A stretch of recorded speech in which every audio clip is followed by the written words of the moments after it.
All right, gang. Coach Chris here. I wanted to shoot a quick video on my PainCave setup and a couple fun little upgrades I've made for the new year to pass along things that I've noticed have helped a little bit in terms of just enjoying your indoor training experience, but also to improve performance. So when we look at trying to get better at eSports racing, there's a couple little things that I've done lately that have helped me quite a bit. So this first thing I wanted to show is what's called a magic arm. And this is something that has a nice metal, sturdy, adjustable bracket that you can use for your cell phone. So when it comes to e-racing and being able to have a cell phone positioned with this adjustable magic arm where you just loosen this one little knob and the entire magic arm becomes adjustable, you can position your cell phone in a way such that you could have it down right by your handlebar. And this is really handy because if you're doing something like ZWIFT and you need a power up, or RGT and you want to change the camera angle to see people around you, it's nice to not have to move your hand around or to be fumbling with a phone. So this one here that I got is a really nice one. It's all metal. So this one here, I can mount it on my aero bars if I'm on my tri-bike, or you can mount it on your handlebar if you've got a road bike. Shelly here, she's got one with a nice metal red knob. Both of these are really nice. They're a little more expensive. They're about $30 each, but they have a nice little twist knob to make it clamp down, which is really nice. So really, to secure if you have a nice phone, this is really, really handy. They were $30 each, I think just under $30 or just over $30. I bought this other one as well as I was testing out for some home installations of PainCaves that I've been doing during the pandemic. This one has a plastic knob, not nearly as sturdy. So definitely look for the all metal one.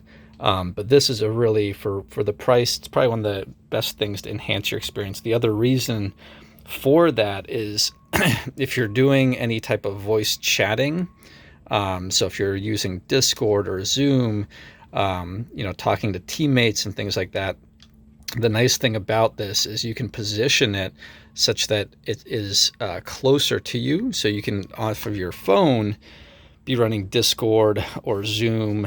And a good tip is to use, if you have unlimited wireless data, use your wireless data instead of your Wi-Fi, so you're not taking extra bandwidth off of your cycling app. The nice thing about this too is if you position it up high, you can get a nice view of your face. If you want to do video talking, you can plug a headphone cable in. I've avoided using Bluetooth. I've tried out the bone conducting headsets. I've tried out a couple of different others, and they sometimes work, but sometimes when you get too much sweat, you have to go old school. So I've used just regular Bose. These are really nice, high quality headphones, and I just plugged in a cable extension. This is one I got from, I can't really see it here, but Cable Creations is the brand. It's just a stereo extension cable. So that's worked really, really well as well. So those are a couple of nice little upgrades just around your bike that you can do to make a nice, more enjoyable experience, but also higher performance. Every second counts, or millisecond counts in e-racing. Another couple upgrades I've made recently. This is a wireless keyboard. It was about $20, I think. So if you have a PC computer or you just want a full keyboard, touchpad thing, this is really nice. And I've mounted it on this adjustable arm.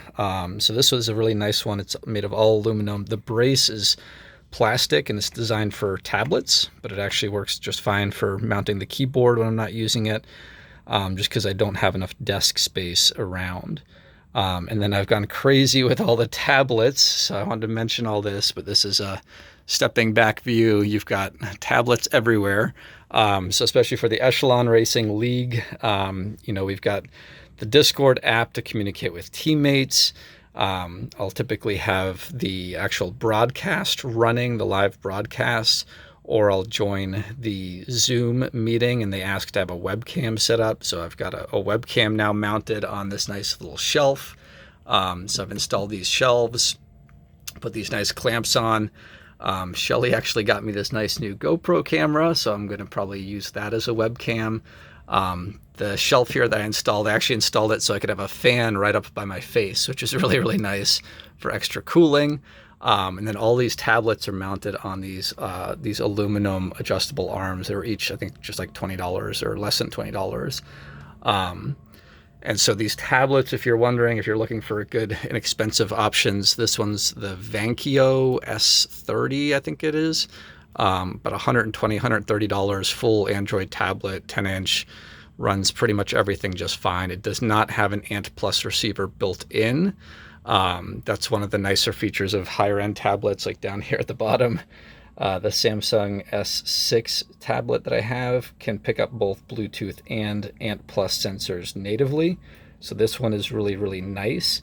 I've also done a nice upgrade. If you do have a nice tablet and you don't want to use wireless, I've actually ended up getting a little USB-C hub, and I've ended up getting these little Ethernet adapters, so USB Ethernet adapter, and you can just plug that in, and that way your tablet is running off of wired connection instead of wireless. And what that ends up doing is it helps to decrease the ping time and the jitter, kind of the latency of your wireless connections. So for those who know me, I used to be an ethical hacker, so I used to be all about network security and things like that. Wired is better for that as well. But basically, if you can cut down on your latency and response time, you can react better. And oftentimes in an e-race, when things are going real quick, in a sprint or whatnot, being able to react a split second faster makes a big difference. So going to a wired connection and increasing your upload and download speeds can help dramatically. So I've kind of done that little USB adapter trick on all the tablets that I can. These are PC tablets. They're not great for graphics, but this one I think is the Chewy Hi10X. So full PC tablet. So I can run all the apps off of it. Even ZWIFT and the RGT screen will run off of it, even though the frame rates are really bad. But I think it was under $200. This one was similar, just about $300. But good to have a full functioning PC for doing all sorts of fun things. I've also side-loaded the Android Play Store on a Kindle tablet and repurposed the Kindle tablet, and it actually works just fine for running the RGT app, Swift Companion app. So if you have an extra older Kindle tablet, you might be able to repurpose that, and it's a pretty inexpensive tablet option as well. So I want to point those out. Another thing I did, which is more for me in coaching, is this microphone on this extendable arm is a condenser microphone that blocks out background noise. So this has been really good, so I don't have to wear headphones. I can just talk freely. I can move the microphone away if I want to reduce noise. If I want to talk, I can move it closer, and I don't have to fumble around with extra cables or things like that. So for audio quality, this is a nice upgrade. I think it was $40 or $50 for this whole arm and the USB microphone and everything. So another option to consider. The other thing from a performance standpoint, I wanted to point out is just your network. So I ended up getting this gigabit Ethernet hub, even though I don't need a full gigabit of speed. Just having a newer, lower latency hub. This one is actually a pretty cheap one, but it's been working just fine, about $40. And then upgrading the cables to the Cat 7, kind of the shielded, braided Cat 7 cables. So I've done all that just to get the networking speed up, and that's helped quite a bit. I still run pretty much everything off of just an Apple TV, which is kind of hard to see here in the dark, and then have an Amazon Alexa speaker on top to voice control everything. So I can turn the lights on, I can turn the fans on. So the other upgrade I did with that, which was really nice, is down here you'll see we've got fans everywhere. Behind this cooling fan here, it might be hard to see, I have a little power strip, and this one has 3 AC outlets and a couple USB outlets, I think 3 USB outlets. It was less than $20, and you can voice activate each power outlet independently. So what I can do is I can tell it to turn on this fan up here, separately from the fans down here, as well as I have a big air circulator fan up by the air conditioning vent.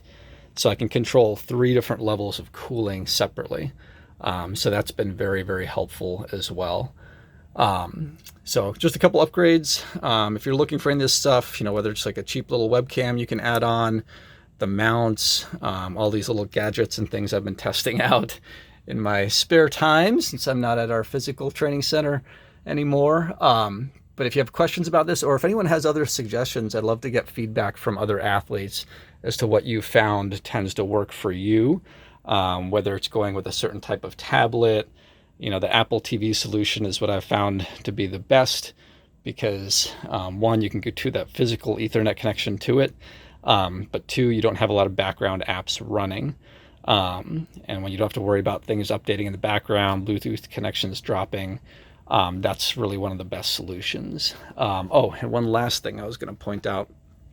This little guy, it's called the Cable from North Pole Engineering, NPE. It's just a Coincell, kind of like your bike speed and cadence sensor battery device that you can just toss around anywhere. And it bridges your Ant Plus connection to Bluetooth. So if you need an extra Bluetooth connection, if you're running multiple apps, doing data recording, this has been helpful to increase the number of Bluetooth connections I have. And you can position this closer to your trainer, or your heart rate monitor, or whatever, get everything on one Bluetooth channel. So this is helpful if you're using an Apple TV or you just want to run multiple apps at the same time. I think it's $40 or $50 for one of these, and you just have to replace the Coincell battery, like every 6 months or so, just like a speed or cadence sensor. So this is a really good product as well if you have a smart trainer that does not have multiple Bluetooth connections.